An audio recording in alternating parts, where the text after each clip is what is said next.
Hi everyone, thank you so much for joining us for our webinar today, 5 Things Every Nonprofit Needs to Consider About Its Website.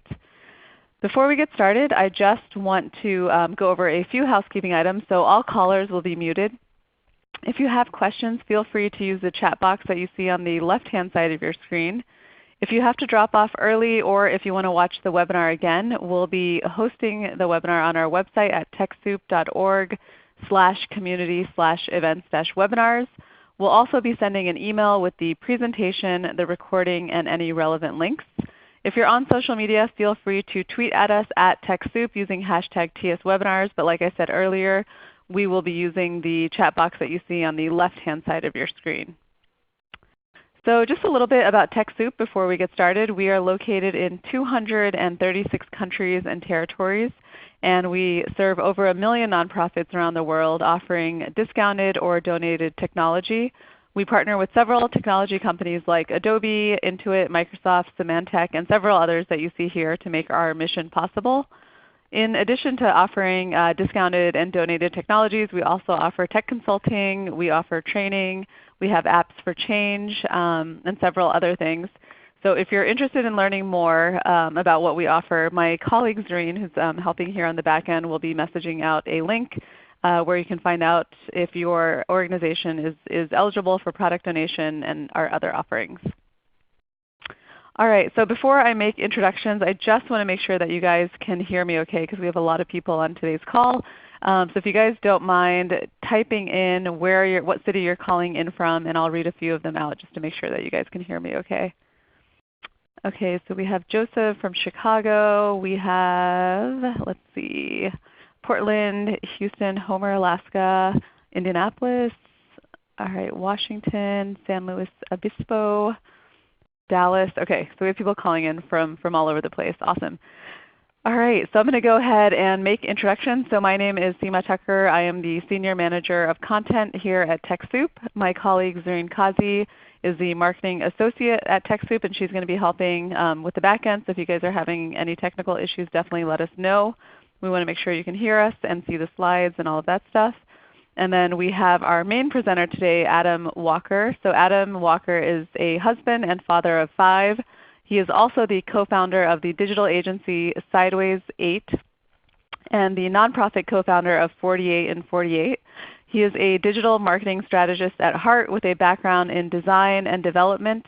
Adam hosts 3 podcasts, has a blog, and trains for Go Ruck Tough events. And he loves a challenge and extreme productivity. So I'm going to go ahead and pass it off to Adam. Hey everybody, hope you're doing well. And I'm looking forward to being with you today and walking through 5 things every nonprofit needs to consider about its website. I'll just add a couple of bio things very briefly, and then we'll get to the heart of it here. So as you can see, husband, father, 5. I did want to mention that my podcast, Good People, Good Marketing, is actually a podcast about nonprofit digital marketing. So if you want to hear interviews with awesome folks like the head of marketing from Susan G. Komen, stuff like that, I would encourage you to check it out. And also pretty soon I'll be hosting a podcast for Susan G. Komen called Real Pink. So that's going to be really fun.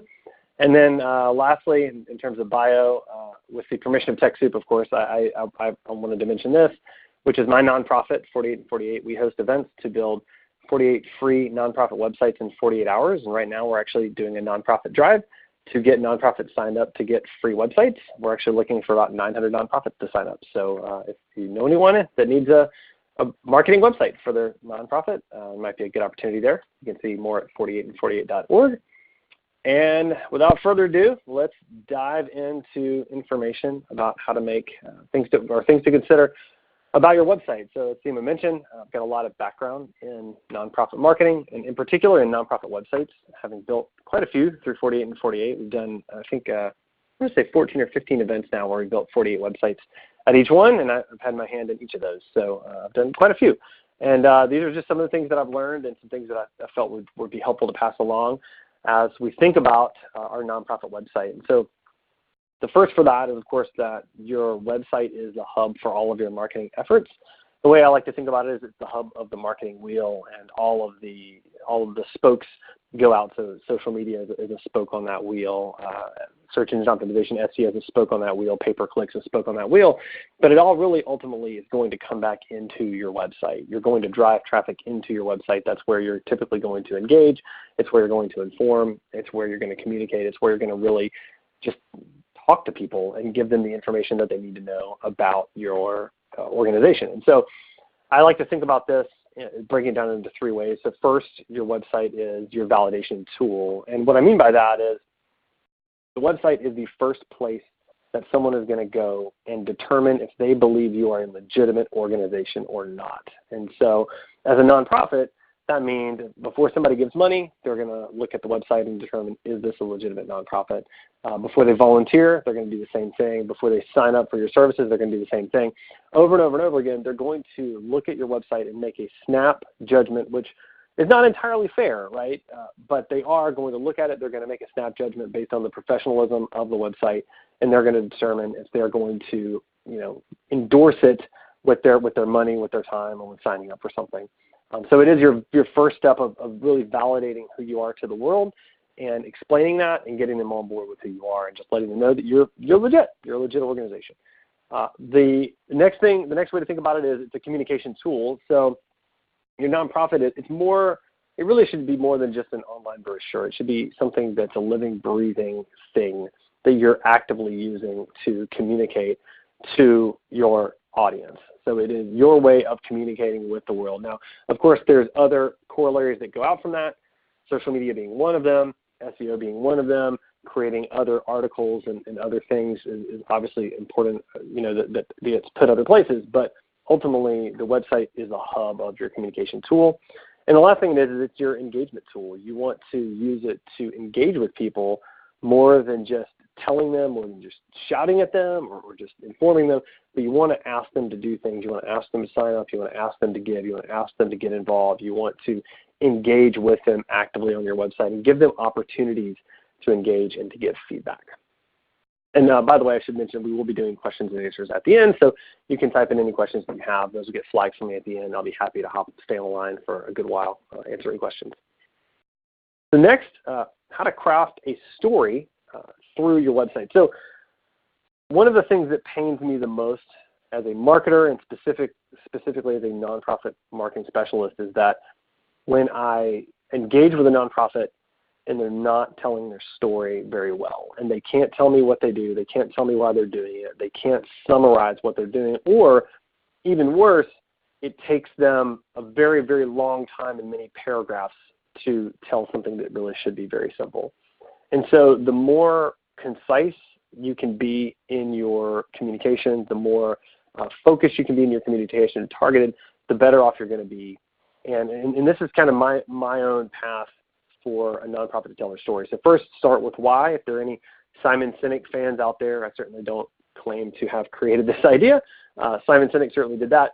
And he makes a really compelling argument as to why you should do that. You should do it because ultimately people care about your motivation. They want to know why you're doing what you're doing. So you can see this example on the right. It's an example from one of our longtime clients called Gliffy.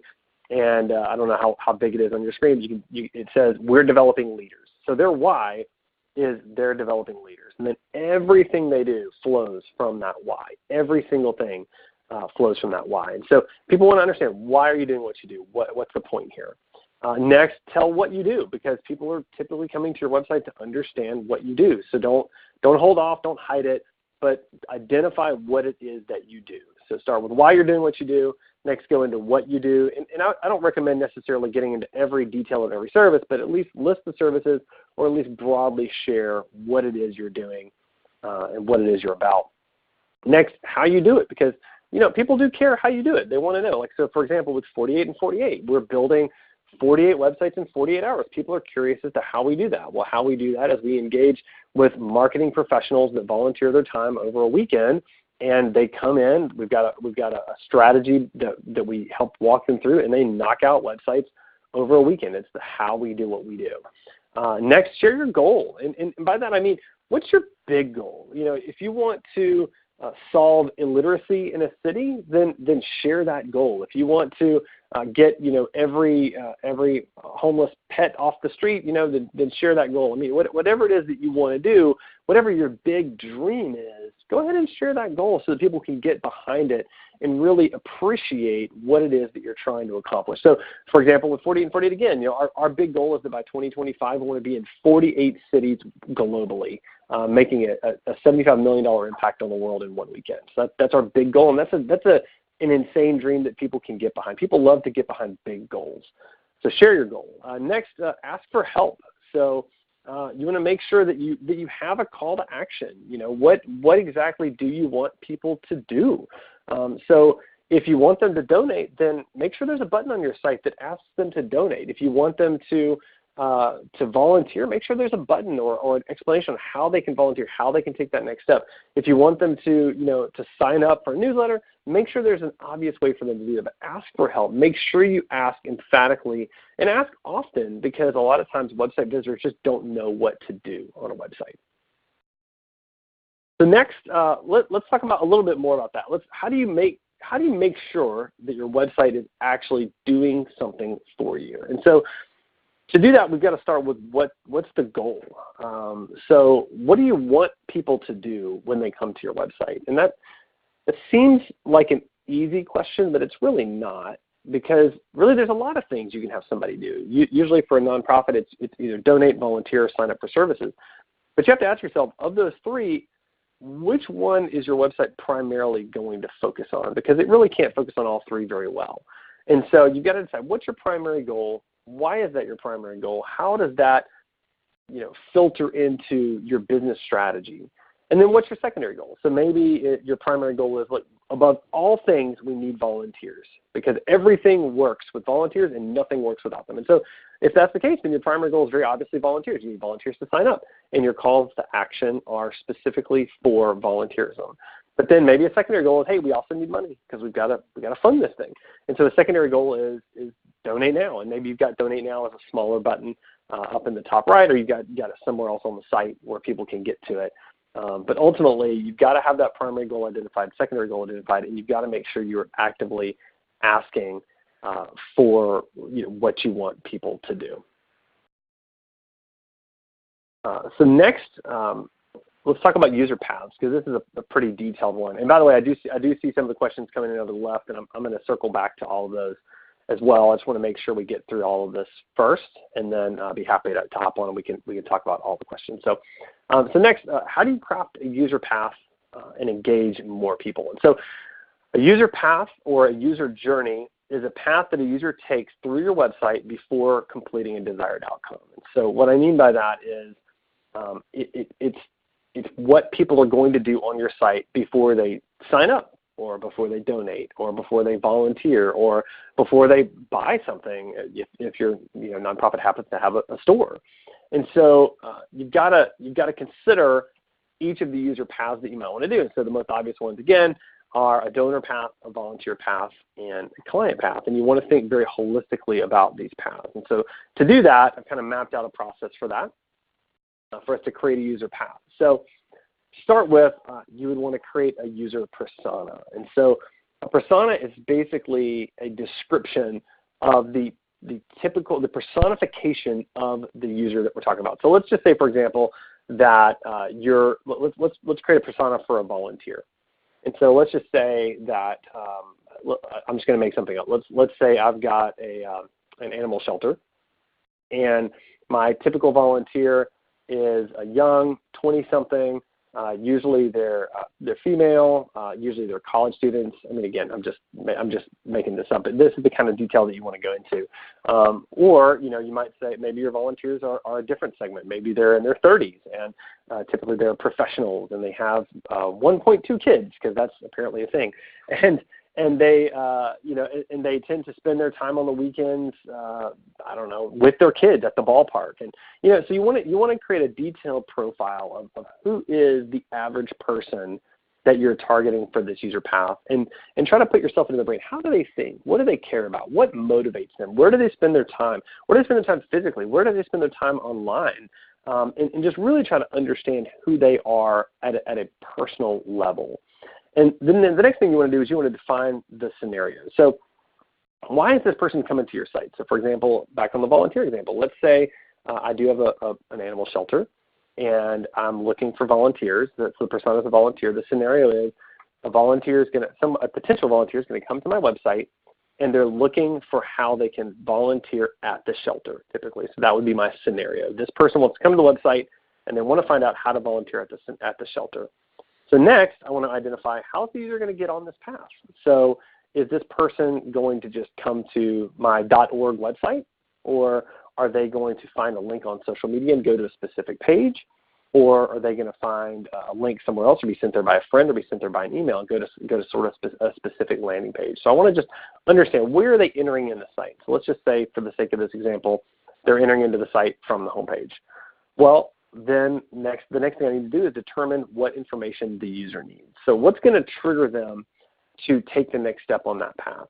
So if I just identified in this particular scenario that the person's coming to volunteer at my shelter, and they're going to come to the home page, now I need to determine what information needs to be on the home page that is going to give that user the information they need to take the next step in that journey. So I'd probably have a heading that says, "We need volunteers," and a little bit of text underneath that talks about what the volunteer thing looks like. We need everybody to volunteer once a month, and click this button so that you can sign up now. So that would be kind of the next piece of information. So then I've got to determine, okay, they click the button. Now what's on the next page? What information do they need on the next page to take that next step? And take note here, I don't mean necessarily the information you want to share. We need to focus on the information they need to take the next step. And those are sometimes very different things. And so just be careful that you're identifying the information that the user needs in order to take the next step. So then the next step would be, for us, would be to select a sequence of pages that the user will need to follow. So they found the volunteer box on the home page. They've clicked on the button to sign up now. It's landed them on a new page that says, hey, you want to volunteer? Here's all the great details about that. And at the bottom, here's a form. Go ahead and sign up. And that is the sequence. It's a two-page sequence, which the shorter the better. So because the more clicks a user has to make through your site to accomplish a goal, the less likely they are to accomplish that goal. So, for this example, it's 2 clicks. And now we've created a goal also for that user. We want them to complete the action of signing up on the volunteer form at the bottom of that volunteer information page. So we've now created a full user path for a volunteer persona. And so now my recommendation would be to go back and just going back a slide, do that for your donors. Do that for your volunteers. Do that for clients or people that you're providing service to. And do that for any distinctly important constituency that you're trying to reach out to and connect with via your website. And next, we're going to talk about how to manage, maintain, and expand your website. Now, website management is really, really important. It is often, underutilized or it's just not paid attention to. So a lot of times it's really tempting for a nonprofit to get a website and let the website sit there and not really worry about it, because after all, it's a brochure, it's a website, it doesn't need anything. Well, in reality, it really does. It needs quite a few things. And so that's what I want to go over is this is how to think about your website in terms of management, maintenance, and expanding, as far as the website being a living and breathing thing that you are trying to actively grow, so that you can grow your validation, so that you can grow your communication, so you can grow your engagement with your audience. So let's start with manage. So determine who is responsible.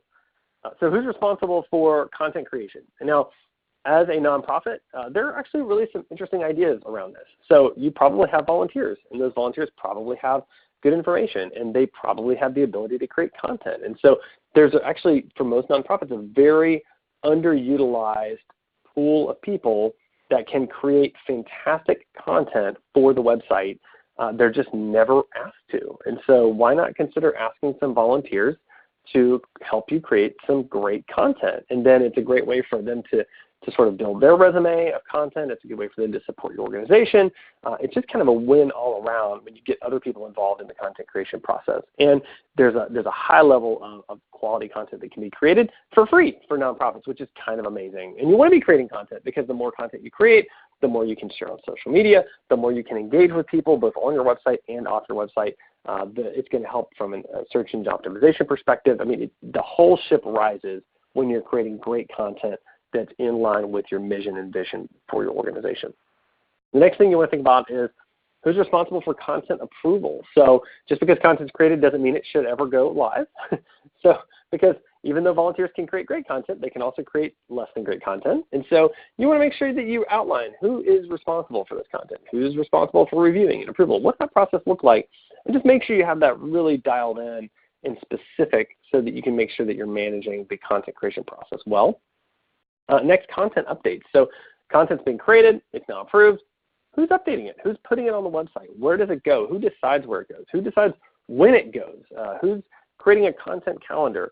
Like you've got to really make sure you're managing all that stuff. So who's going to create who's going to manage the content updates?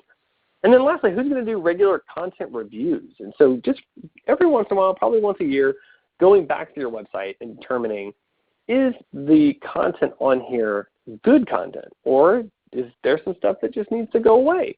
Or are there things that are missing? So for example, if you're writing a bunch of blog posts, if you've got 3 services that you offer the public and you write a bunch of blog posts about Service 1 and Service 2, but you never write about Service 3, that's something that should come up in a regular content review and say, hey, we should write a little bit more about Service 3 and help to engage our audience in that area. Next, maintaining your website. So maintaining your website is a little tricky. There's a degree of technical competency that can come in here. And so you want to determine who's responsible for a few things.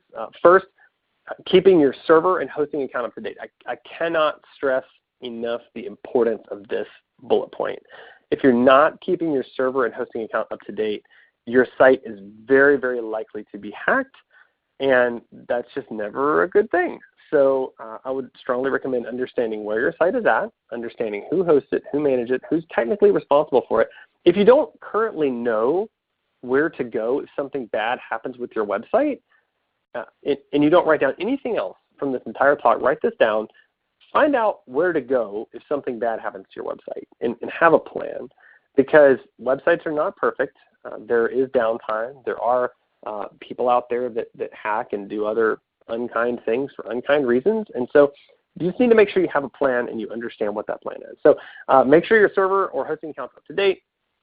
Also, your website CMS. So CMS stands for Content Management System. So for most of you, that probably is WordPress. For some of you, that might be Drupal, could be Joomla, or if you're on like a platform like Wix or Squarespace or Weebly, those are actually auto-updated for you, so you don't have to worry about those. But if you're anything that's more what's called open source, you just want to make sure that your website's up to date. It's usually really easy to do. You just need to just log in and make sure that it's done, or know who to ask that it's done. Also, performing regular site backups. This is really important because, again, websites are imperfect. Servers are imperfect. Things do go down. Twitter goes down. Google goes down from time to time. And so making sure that you have site backups is really important. I recommend a backup of once a week of the entire website, just in case. If you're producing a lot of content, you might want to do once a day. But otherwise, I think once a week is usually just fine. But you want to make sure you understand who's doing that. And then just scanning the site, just every once in a while scanning the site for malware or any other issues that may reduce performance. So for example, other issues that could reduce performance are things like image file size. So if you have somebody that's maintaining your site that's not reducing the file size of your images, you'd want to make sure that they're starting to do that because you'll get better Google rankings. If your site runs fast, it's going to run faster if you have smaller images. So those are things to keep in mind. You can do these, well, actually we'll talk about that in just a minute. So that's maintenance. And expansion of your website. So 4 things to consider in expanding your website. The first thing is content. So that's kind of the easiest way to expand the reach of any website because it doesn't require a lot of technical prowess. You can create great content. And so this is not a talk about search engine optimization, but I will just for a moment digress into search engine optimization land, so that you can maybe it'll be helpful there. So people wonder, how do you get to the top of Google? And the answer is actually extraordinarily simple and extraordinarily complex. On the one hand, it's simple in this. Google's goal is to always show the best quality website for any topic that is searched for. And so going back to my example of an animal shelter, I'm located in Atlanta. And if I wanted to rank at the top of Google for Animal Shelter Atlanta, then my website would need to have the best possible quality content for the search engine term Animal Shelter Atlanta. And the best thing that I could possibly do from a search engine optimization perspective is to write amazing content around that specific keyword. And so it has to guide all of my writing. Now SEO gets into all kinds of other very, very deep, very, very complex stuff. However, in my mind, it always comes back to best quality content wins. And so you've always got, if you're going to think about expansion for your website, you always want to start with content. It's always got to be content first. Great content always wins. And great content is really great for sharing across social media also. So it's kind of an extra win there because you can get shares on Facebook, you can get shares on Twitter, you can get a lot more engagement with great quality content. So that's the first place you always want to expand. The next place you can expand is technology. So you can create technology around your website. You can create membership areas, for example. You can do other technology-related things to engage with people, and you can integrate with other systems like Salesforce and all that other stuff. That's a really great way to expand your website as well and to expand your engagement. It's just a bit more complex, and you're going to have to kind of think a little more thoughtfully if you're going to expand into the technology area. And then the other two things to consider is who's expanding the site. So are you going to bring in internal resources or external resources? For internal resources, can you bring in an individual that has expertise in content and technology and SEO and pay-per-click and all that sort of stuff? Sometimes you can find sort of that chameleon that can do a little bit of everything, or even find a contractor that can do that. It's not always easy to find those individuals, but they exist. Alternatively, you can find external resources. So you can find agencies, you can find single freelancers that can do these things for you, and you can sort of piece together your own team depending on what you want to do. But those are the things that you want to think about as you are sort of considering the expansion of your website. So with that said, I do want to do one more plug on 48 and 48, just to make sure everybody heard it the first time, and then I'm going to get to your questions. So just a quick recap, 48 and 48 is a nonprofit serving nonprofits, building 48 free websites in 48 hours. And if you want more information, there's a link right there. Again, not a hard sell there, just trying to get the word out to help more nonprofits. We are sponsored by Delta Airlines and great organizations like State Farm as well. So, and with that, I'll leave this up and I'll start looking through your questions, and hopefully we can have a bit of a conversation here. Let's see. In thinking about sharing the story on your website, where might you embed your mission? So that's a great question. And I think it really depends on how simple your mission is. So if you have a complex mission that's verbose and descriptive, those are not bad, but I think those belong on an About Us page versus on a home page. Now, however, if your mission is, eradicate hunger in Atlanta, that can go on the homepage. That's very simple. So I think you have to think of messaging in terms of how complex is it, and the simple, clear messaging can go on your homepage, and anything other than that probably belongs on a subpage somewhere else so that you don't lose people along the way. Next question, how does the goal differ from the why? So the why, they're actually very, very close to one another.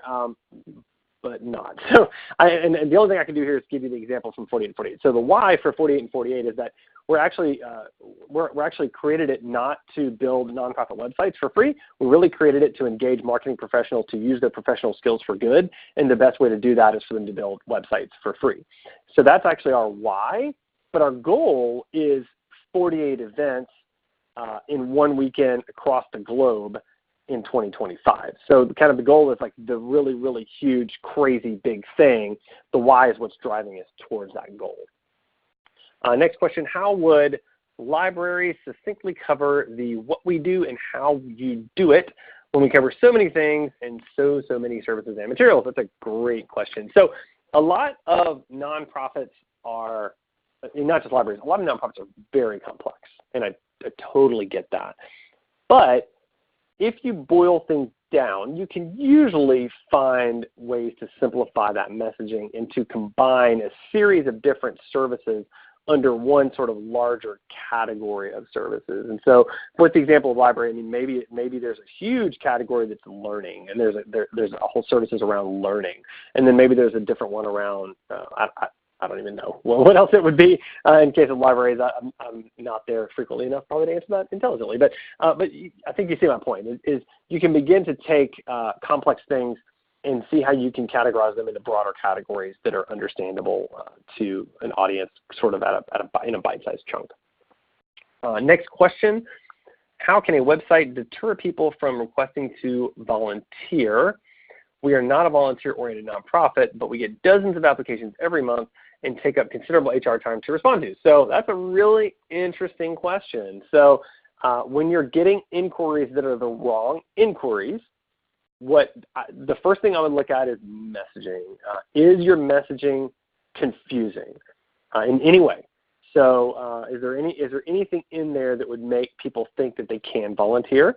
Or are you even explicitly saying, we don't have volunteer positions, but if you want to get involved, here's how you can do it. So it could be that your messaging is not clear enough around the fact that you don't need volunteers. It could also be that people just want to help and they don't know how to, and so they're asking how they can volunteer because you're not directing them in other ways. And so I would try figuring out, like, hey, you want to help?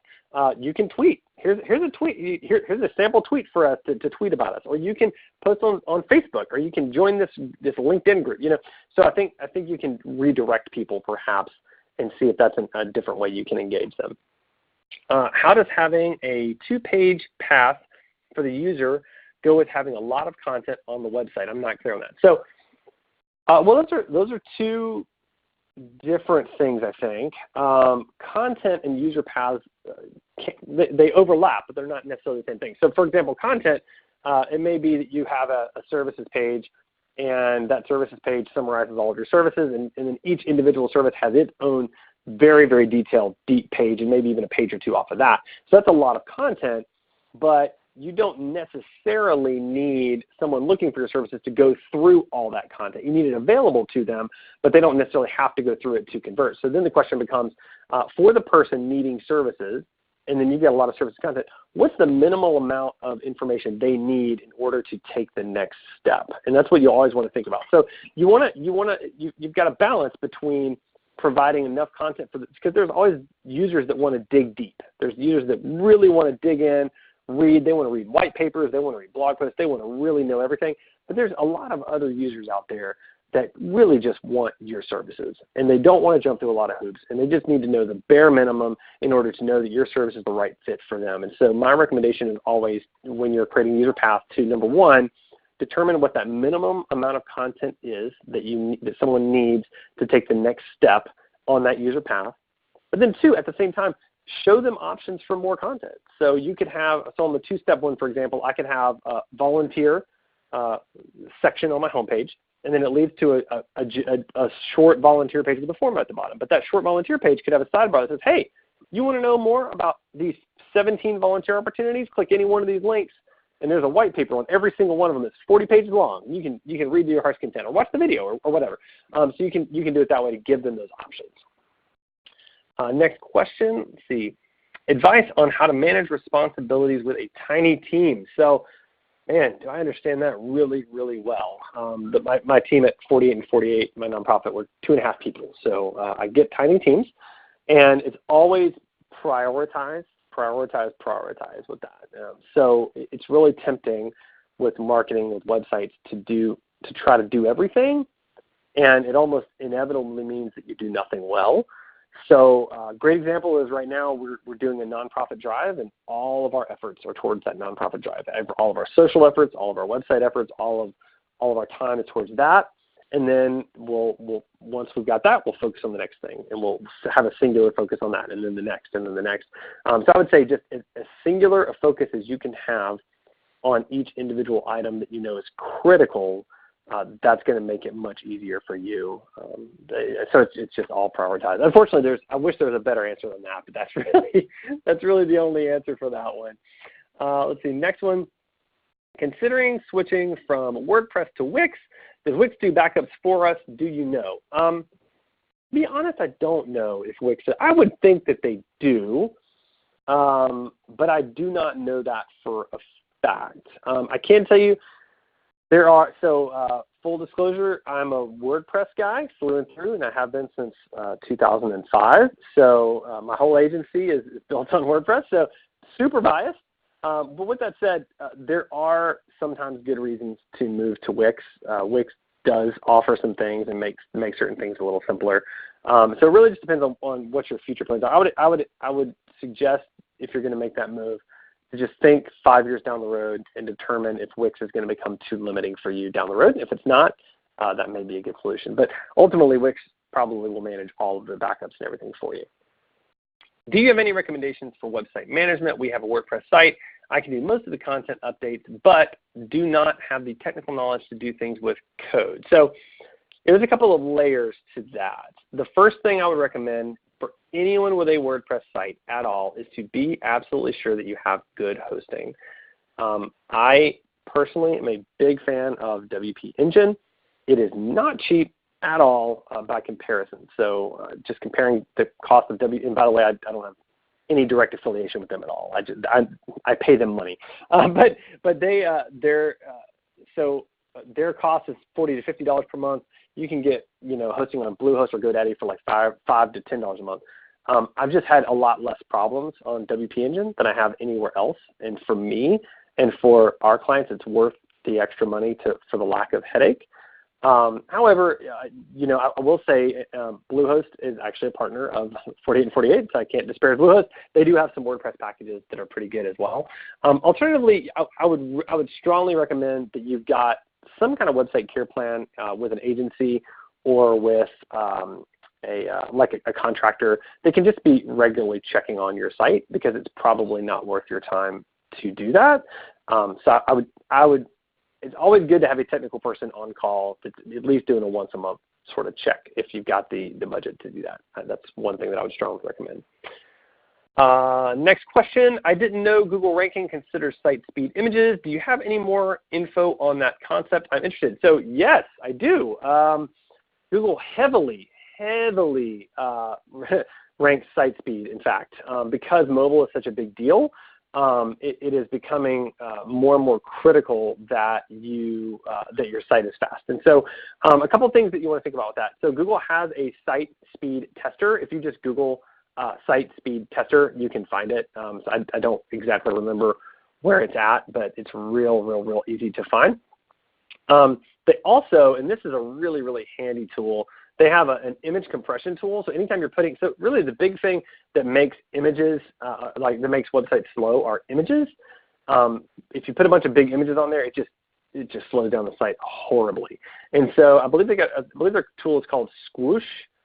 If you search that, Squoosh, I think it's Squoosh, I believe. I'm pretty sure. I was looking for the link here, but I didn't find it in time. But that's what I would search. Or Google compression tool. But it'll take a very large image file and make it, I think, 75% smaller, and then you can put that on your site. It's going to run a whole lot faster. So I would look at the images. If you're a WordPress person, there is a WordPress plugin that will help with that too.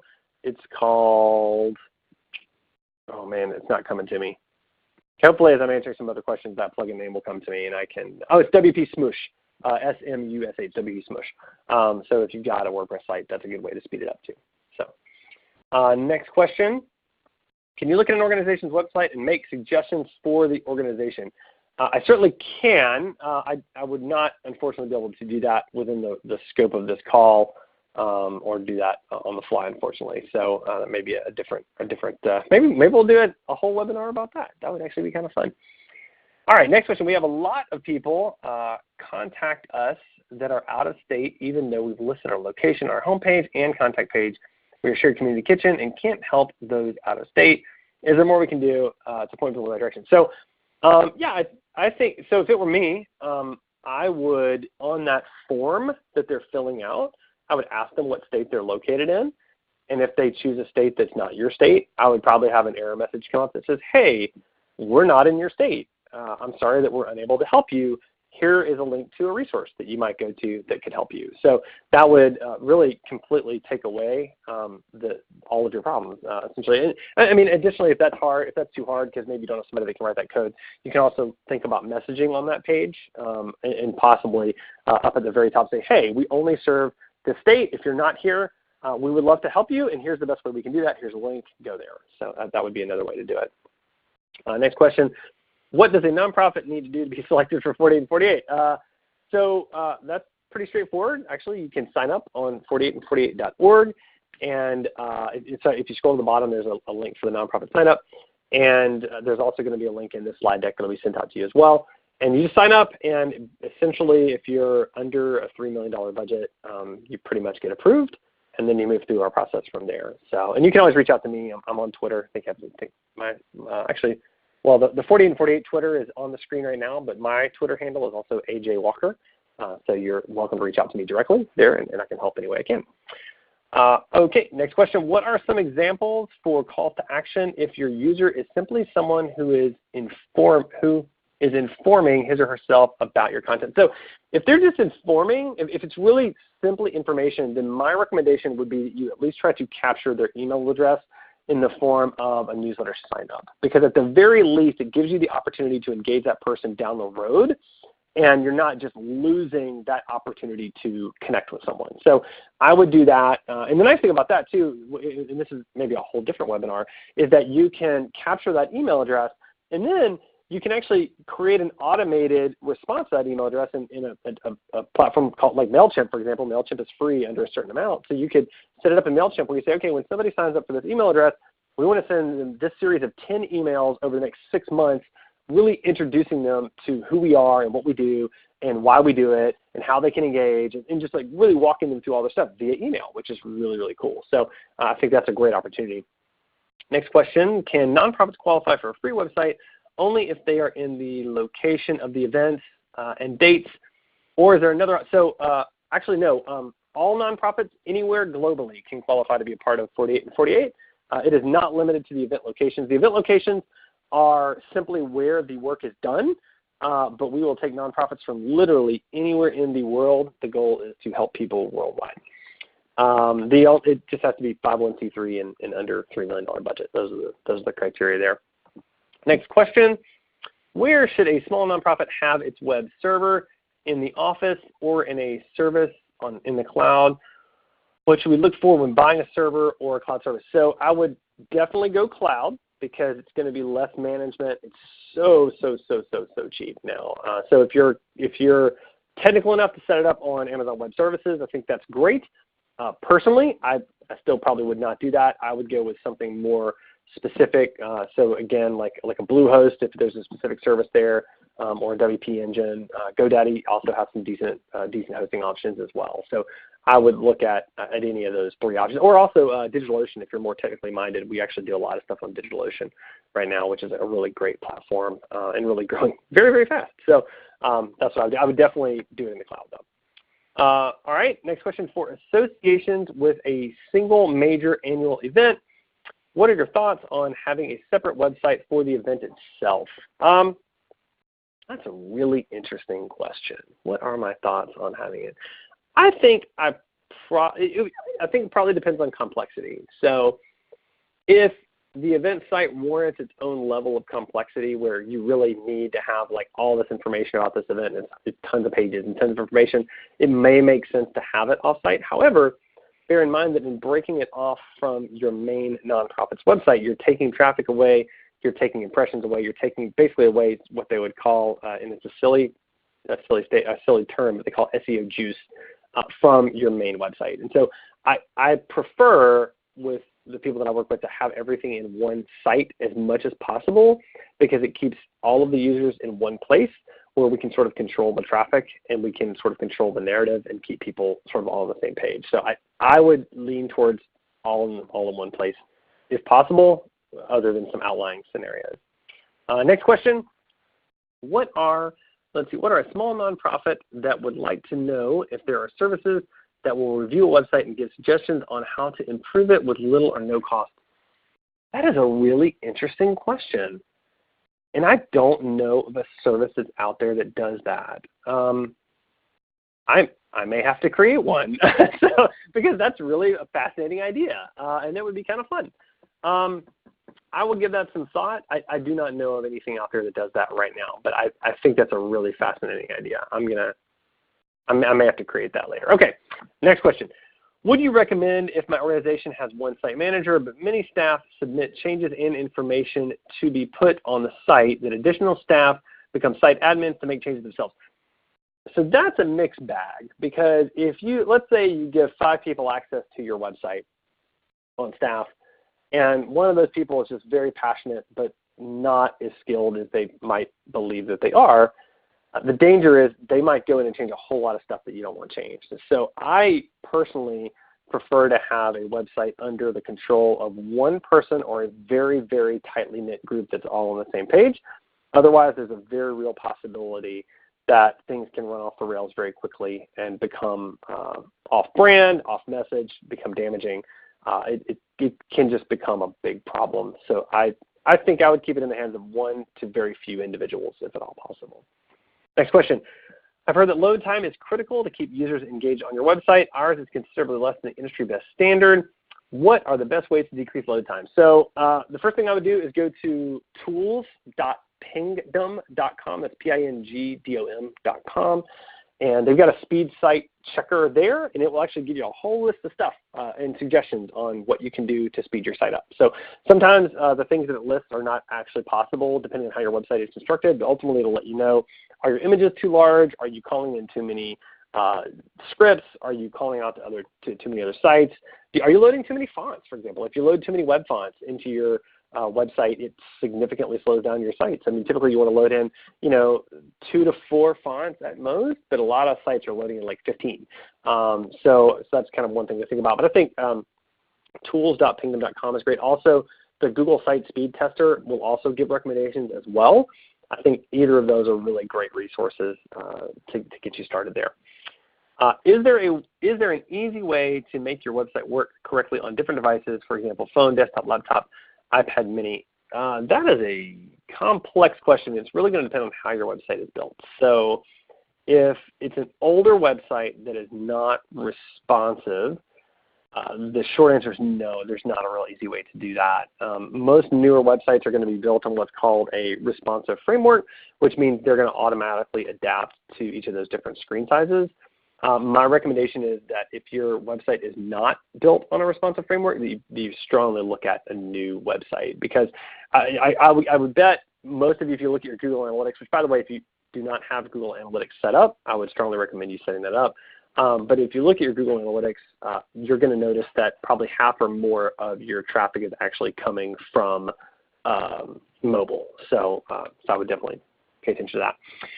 What do you think about using OpenSSL encryption certificate from organizations like Let's Encrypt versus hosting company certificates? I love Let's Encrypt. We use Let's Encrypt. Let's Encrypt is great. My super technical team that are real nerdy all love it. I couldn't tell you the difference if I'm really being truly honest. My days of coding are way behind me, but my developer at Sideways 8 he's a big Let's Encrypt fan. So is my co-founder there, that's our lead tech person. So I think it's great. Our website seems to be a bit too academic. Can you give it? How can I give it a more quote fun but still get our message out? More images. So that's a great question. I think so. The first thing I think about to answer that question is tone. What's the tone of your writing? So like a great example is the slide that's in front of you.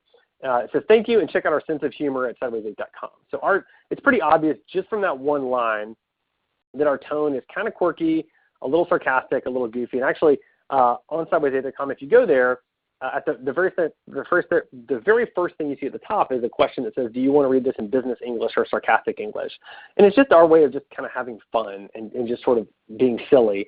And so I think the tone of your writing really affects everything else about how people are engaging and how they feel about the website.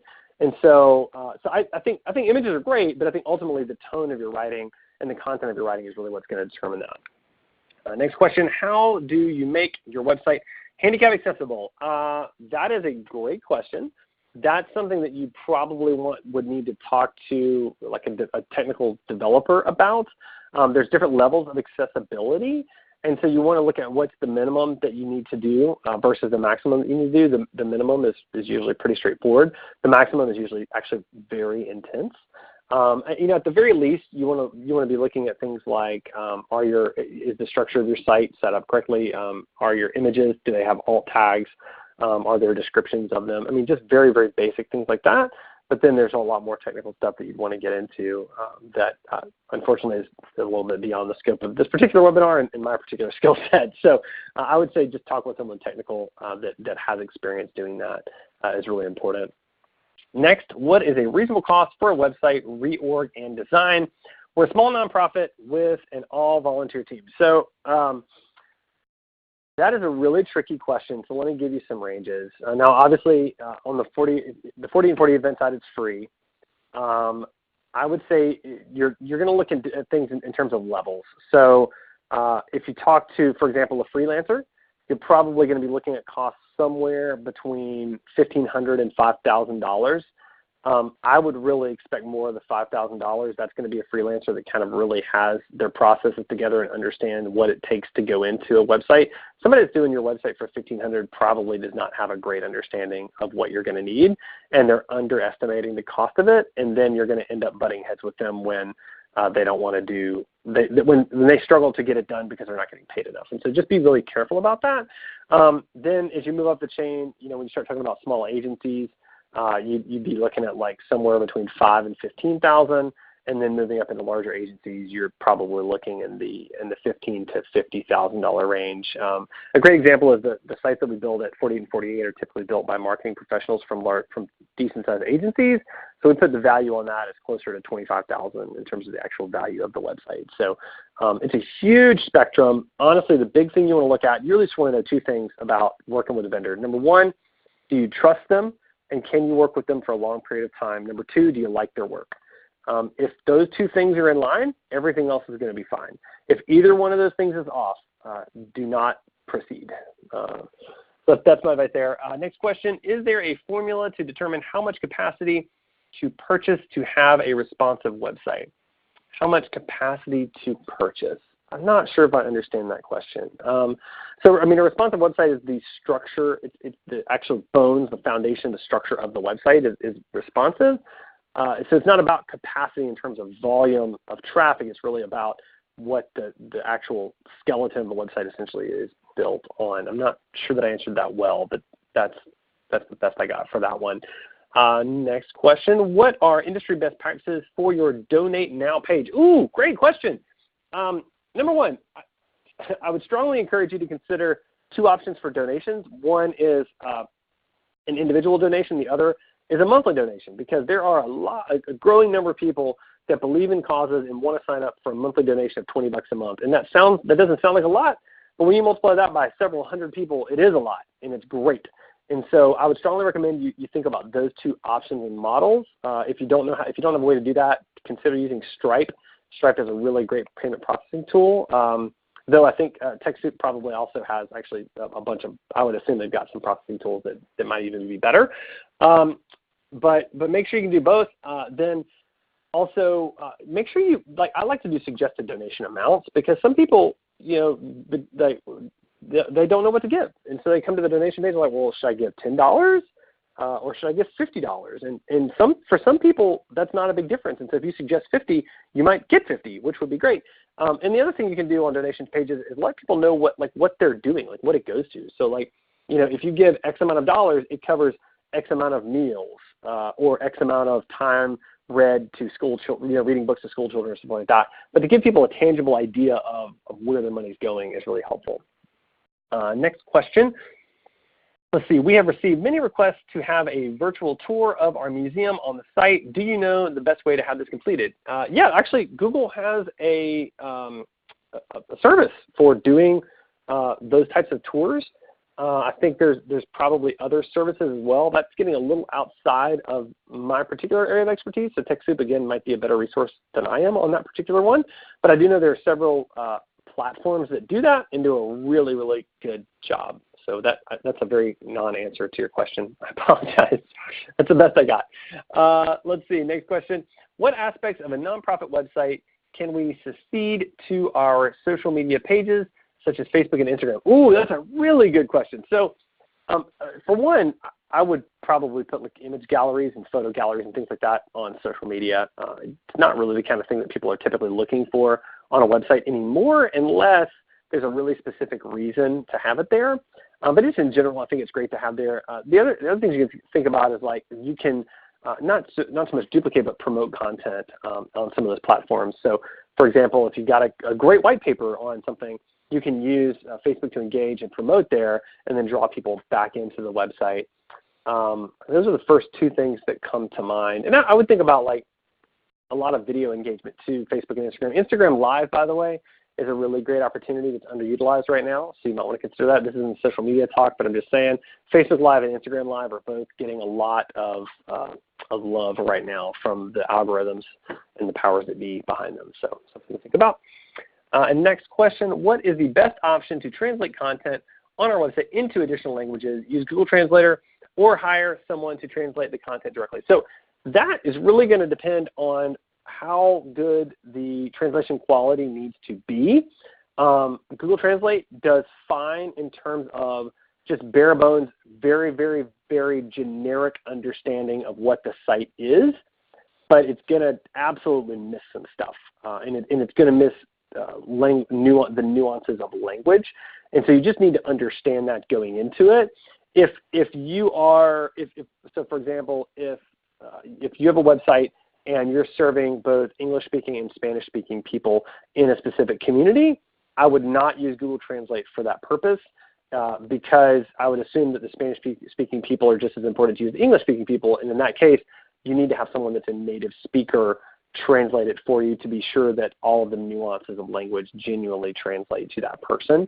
I think there's oftentimes you can find a native speaker that's fluent in both languages that can do a great job, and it's not super expensive. So I think that's a great way to go. But again, if it's something different and the translation does not have to be perfect, you can look at using Google Translate. Wow, we've cleared out all of our questions. Anybody else have a question with our 3 minutes left?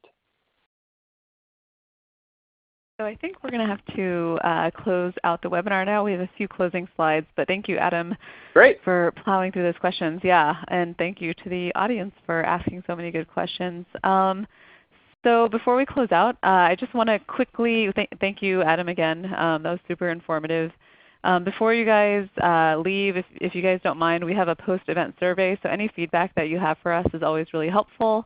We're also on social media, so if you have Facebook, Instagram, Twitter, LinkedIn, we often post tips and tricks and how-tos and things like that. And we also have a blog at blog.techsoup.org. We have a few upcoming webinars, so if you're interested in joining us for other webinars, you can see the full list here and on our website, and we'll be emailing this information out in the follow-up email as well. TechSoup also has courses available too, so if you're interested in doing a deeper dive in Google Analytics or Facebook advertising and more, we have several different topic areas. And then we also have a discount code for your first course, which is FY19 Web 10 for 10% off the TechSoup course of your choice. We also offer TechSoup services like help desk, managed IT, cloud implementation, and Office 365 support. So if you're interested in that, you can see the URL there. Also, I know a few of you guys had questions about website hosting and some design tools. So please be sure to look at our product catalog. We do offer credits from Amazon Web Services. We have access to Adobe Creative Cloud and several other things. So if you take some time to look at our site, you'll see some of those products will be available to your nonprofit at a much discounted rate. So anyways, and just to close out, thank you, Adam, again for today's webinar. Thank you to Zareen for helping on the back end, and thank you to the audience for attending. And then lastly, to our webinar sponsor, ReadyTalk.